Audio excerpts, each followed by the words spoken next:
Panama Canal is probably one of the greatest contributions to mankind in modern history.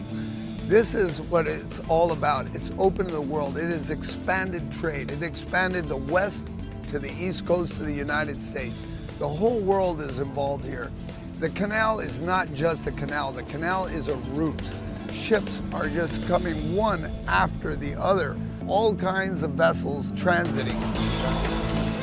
It is fantastic to see that you're coming into a lock chamber and 26 million gallons of fresh water with no pumps whatsoever, gravity fed, is lifting or dropping that ship into the next chamber. Sooner or later you read about the Panama Canal and you do a little research on it, and you just really wonder what it's going to be like when you know you're going. It's really exciting the first time, and it's probably nothing like what you expect, but it's on many people's bucket list. I was really excited the first time I came through. It's quite an engineering marvel. We're lucky to get through there each trip, and we love sharing that with all of our guests. Here we are in the control house of Pedro Miguel. This is Command Central right here. And from here is where the lockmaster then is making sure that all southbound or northbound transits are happening. So if anything was to go wrong with any of the ships, they from here can manage the situation. It is completely advanced into a complete computerized canal. The experience of transiting the canal is unbelievable. Most people in the world dream about coming through the canal.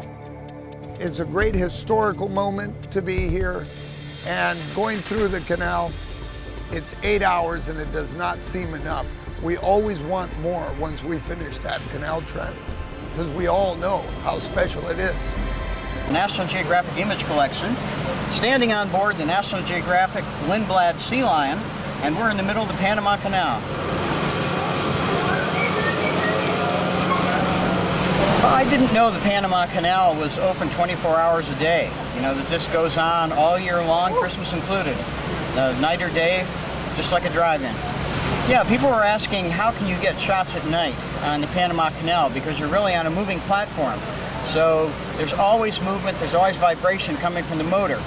What's often recommended in photographic magazines is to carry a beanbag with you, something to absorb the vibrations from the motor when you set your camera on the railing. What I was recommending is that you take a shoe off, set it on the railing, put your camera right on top of that shoe. That will absorb all the vibrations and give you as gentle a release of your shutter as you can get. Besides, if your shoe should fall overboard, you've always got another tripod on the other foot. When you are on a moving ship, how do you get different angles? Because there's not a lot of choice. You're either in the front of the boat or the back of the boat. And the trick really is to look for the details, because there's something going on all around you. And the other nice thing about this moving platform, if you really look at things, these locomotives, called the mules, move right with you. If you hold your shutter open and the locomotive is moving at the same speed as the boat, you get a wonderful shot with the locomotive in focus and everything moving past it being blurred. My favorite picture that I was able to shoot in the last 24 hours, the gentleman actually let me crawl down on the deck and shoot through the little hole that the rope comes through from the locomotive, and a nice frame around it like a window. It's probably something no one's tried before, but probably no one wanted to get that greasy lying on the deck. I think the trick in shooting the canal is to first get your cover shot, get the shot you were sent there to shoot. Once you've got that, you can just let loose a little bit, have fun, and get creative. I think you always relax more when you know that the shot you were sent there to get is already in your camera. Then you can get anything you want and just please yourself, and those are probably the shots that are going to please you the most when you get home.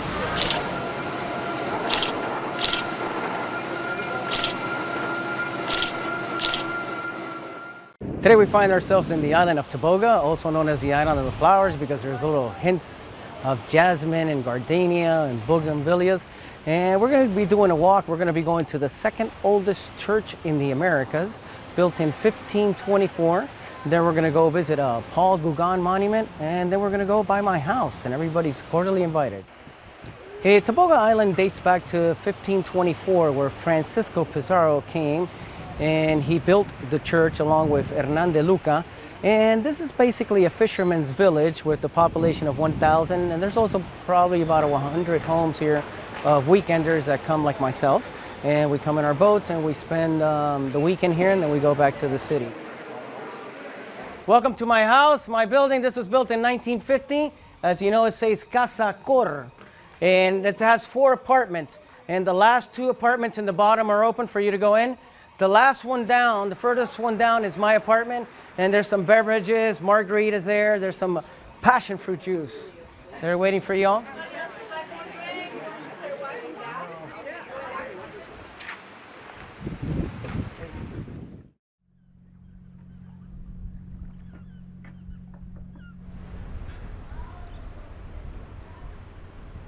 He's another researcher that's studying nocturnal beasts.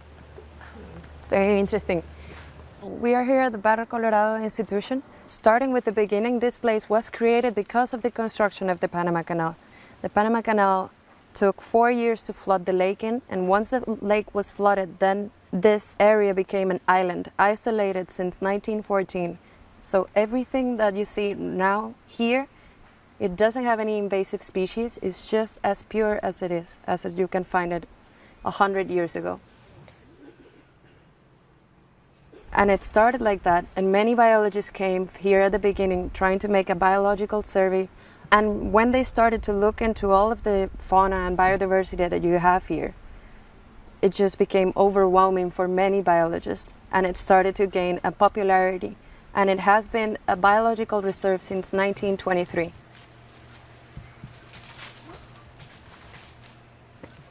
This is one of the Smithsonian tropical research facilities that we have around the globe. And this one especially focuses on tropical research. So many of the things that we see here, we have long-term studies, as the same as we have some studies to start applying all the things that we have learned from the forest. La rabiata. What is it? This one? Arrabidaya. There you go. No. That's hard. Yeah, Arrabidaya. Is the complexity of it, and it's so difficult to know everything about it, and of course you cannot protect what you don't know. In 1914, this hilltop that we're on right now, as the Gatun Lake was filling up, became an island, and after becoming an island, it became a research center. The island is artificial.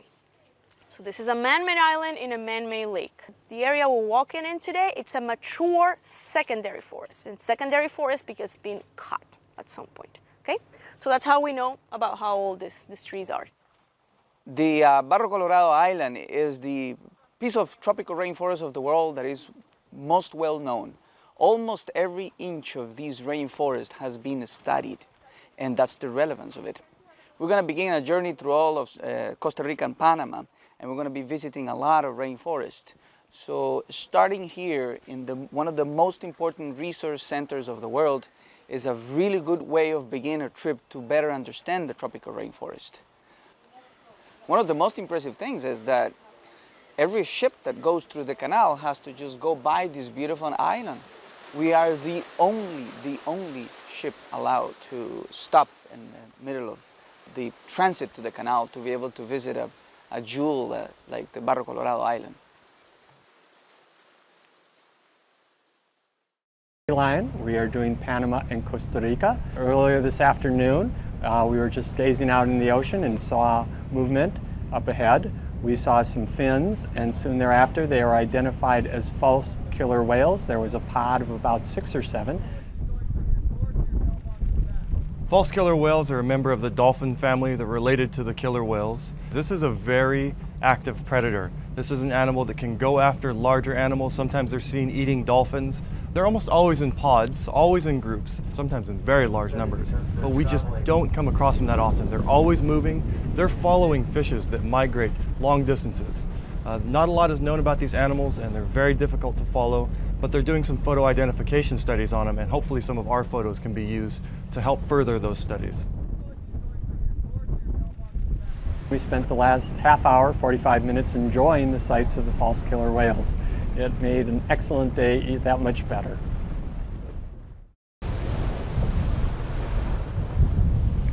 Today we're at the Cueva National Park in Panama, and this is a small island off the coast. You're truly away. You can really unplug here. I'm Jim Lemming. My wife Lee and I are traveling on the National Geographic Sea Lion. Just had a lot of fun snorkeling. There's just wonderful coral reefs out there with teeming with fish.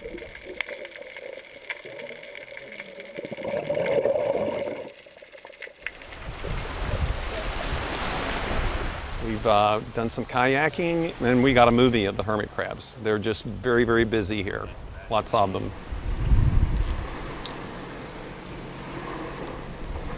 And if you've ever seen the Gary Larson cartoons with just the one palm tree, it's what it looks like. It looks like a cartoon type of island, so it's really, looks fun. It just generates fun. That's what it does.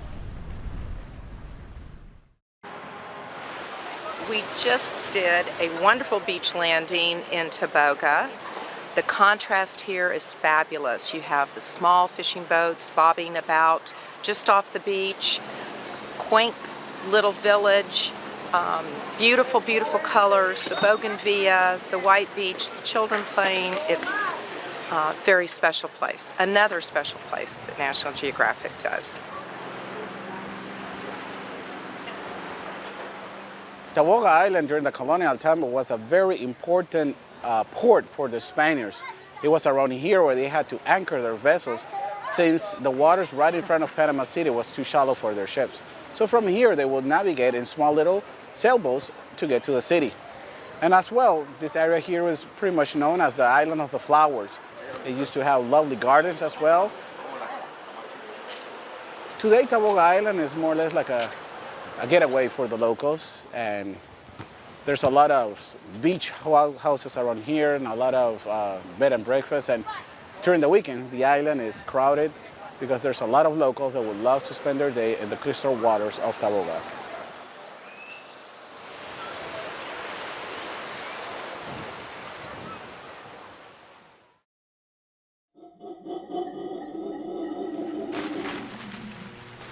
We are so fortunate here at Barrio Colorado Island to get in contact with the howler monkeys.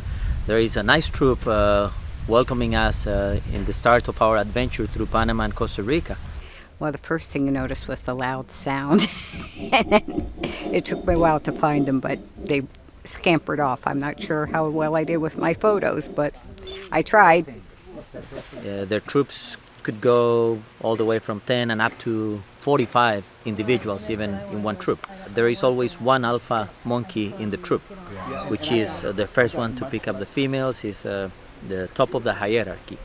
Howl is a good description, very loud, and I guess the male really is talking about his territory. They know that when they get 2 years old, the male gets a sexual maturity. So they're going to leave the troop and they're going to try to find another troop. So the hypothesis that I heard of is either they're trying to leave to avoid incest, or they're kicked out of the troop by the strongest ones because they know there will be competition. Well, the howler monkeys have a hyoid bone, which the other species of monkeys have as well. But you can hear them from far away, a couple of miles away, because their hyoid bone is up to 25 times larger than the average size in other species. Well, since I worked with children, I think I've heard some children howl like that. In this group, we see all different ages. We got to see a baby that is probably just 3-4 weeks old.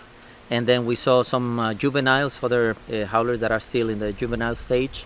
And then, of course, we got to see adults, male, very obvious, easy to tell which one is the male, and a bunch of females around the troop as well. This is totally ridiculous. We just popped around a corner, and there's a whole group of howler monkeys basically dangling from the trees and posing for us. It doesn't get much better than this.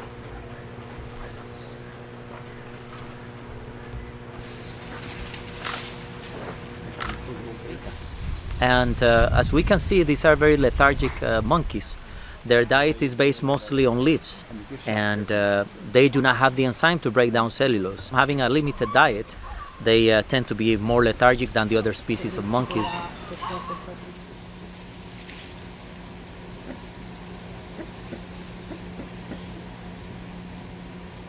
We are so blessed, we are so fortunate to get to see the howler monkeys so close to us. Normally you are hiking through the forest and then you're gonna see them way up on top of the trees, especially because of the time of the year. It's not that dry yet, and sometimes they will come down to the ground looking for water, but at this time of the year we were so fortunate to get to almost pet them. They were that close to us.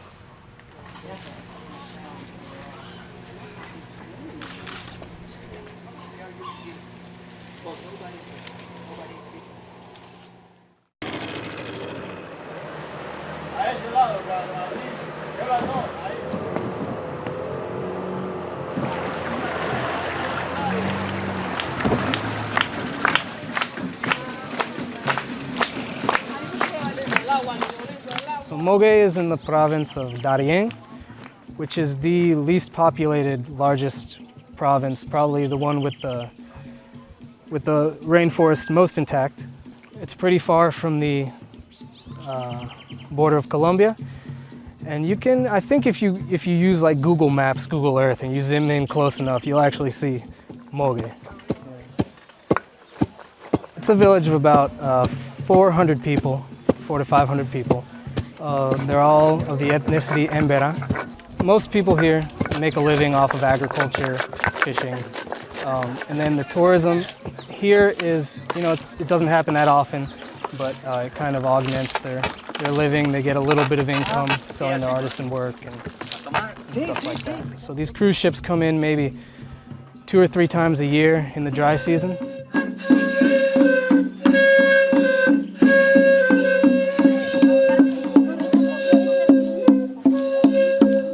Oh, over the top. Never seen anything like it. A true, really a unique, a different experience completely. You'd certainly never see anything like this in the U.S.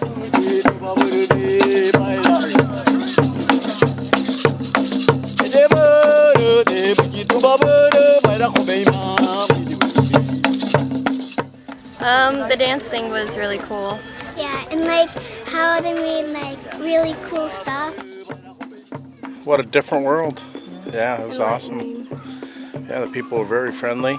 Their artwork and their baskets and carvings were gorgeous, really handcrafted, really nice. It's a great outing. The dances, it was a perfect day.